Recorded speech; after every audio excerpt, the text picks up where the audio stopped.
আজকে এমন একটা রেসিপি নিয়ে এসেছি যা অনেকেই জানে না, কিন্তু খেতে অসাধারণ। খুব সহজ, খুব হালকা আর ভাতের সাথে একদম পারফেক্ট। সেটা হলো শসা ডালের রেসিপি। শসা শুধু সালাদে না, দারুণ একটা ডালেও ব্যবহার করা যায়। চলুন আপনাদের সাথে রেসিপিটা শেয়ার করা যায়। শুরুতেই আমি কিছু শসা কেটে নিয়েছি এবং মসুর ডালটা ভালো মতো ধুয়ে নিয়েছি। আমি এখন একটি ফ্যানে তেল গরম করে নিলাম। এখন পেঁয়াজ কুচি দিয়ে ভালো মতো ভেজে নিলাম পেঁয়াজটা ভেজে নেওয়ার পর দিয়ে দিলাম 1 চামচ লাল মরিচের গুঁড়া, 1/2 চামচ হলুদ গুঁড়া, 1/2 চামচ গরম মশলা এবং 1 চামচ ধনিয়া গুঁড়া। এখন পরিমাণ মতো লবণ দিয়ে ভালো মতো নেড়ে চেড়ে মশলাটা ভালো মতো কষিয়ে নিব। মশলাটা কষানো হয়ে গেলে আমি দিয়ে দিলাম আগে থেকে ধুয়ে রাখা মসুরের ডাল এবং শসাগুলা। এখন শসাগুলা দিয়ে অল্প পানি দিয়ে আমার কষানো পর্যন্ত অপেক্ষা করতে হবে। শসাটা কষাতে কষাতে আপনাদেরকে কয়েকটা টিপস বলে দিই।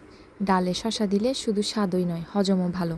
যাদের গ্যাস্ট্রিকের সমস্যা আছে তাদের জন্য এই ডাল খুব উপকারী। রান্না করার সময় খোসাটা যদি বেশি মোটা না হয় রেখে দিলে আরও ফাইবার বাড়ে।